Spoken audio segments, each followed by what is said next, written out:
The Ringu no Chamado in Brazil as the Aviso in Portugal is an American psychological horror film released in 2002, directed by Gore Verbinski.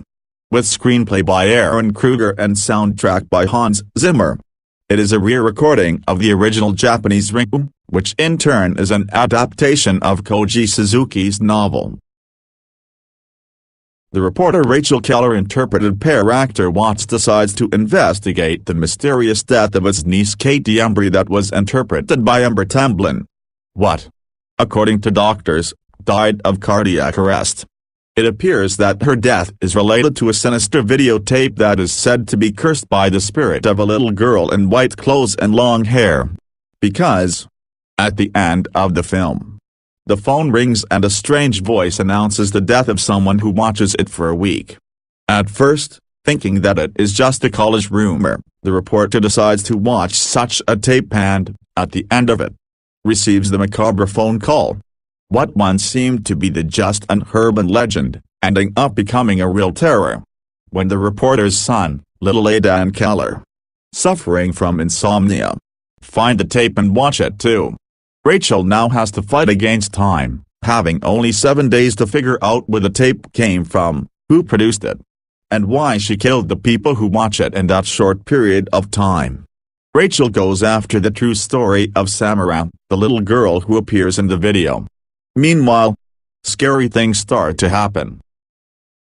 The Ring 2. 6 months later, Rachel and her son, Aiden, played by actor David Dorfman, moved from Seattle to a small seaside town in Astoria, Oregon, to escape from Samara, played by author Kelly Stables. She enters a small newspaper and receives information that a person was found dead at home with disfigured face. Then she discovers that Samara continues to spread terror through the tape, and that is looking for Aiden. In the meantime, the boy gets sick and is hospitalized with hypothermia, under suspicious symptoms and without a diagnosis. During his sleep, Aiden shows Rachel, in vision, a book with a dedication addressed to Samara, in the basement of the Morgans, with various engravings on rituals and the like, and then, Rachel discovers the true goal of Samara, to return to life, possessing the body of Aiden. Desperate, Rachel returns to the Morgans ranch, and finds the book there, next to a piece of clothing labeled Santa Maria Magdalena Women's Shelter. At the shelter, Rachel discovers that Samara's biological mother, Evelyn, had been hospitalized at the psychiatric hospital after trying to drown the girl in a well, saying she was saving her. She meets Evelyn at the hospital, and she tells him to listen to Aiden's voice, and kill him, as this would be the only way to save him. Upon returning to the house of the friend who sheltered them, Rachel discovers that Aiden had fled from the hospital, owned by Samara.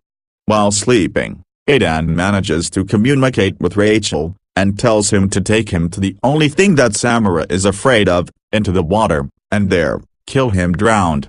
She follows the instructions of the boy, and the spirit of Samara abandons him, and goes on the television, from where he leaves, through the classic scene of the well. Rachel understands that in fact, what Samara wants is a mother, and surrenders to save Aiden. Rachel emerges into the pit, escapes and seals her with the stone cap, trapping Samara forever. She then returns to the real world, throwing herself off the cliff, just as Anna Morgan did. And this time, Rachel and Aiden are sure Samara will not be back,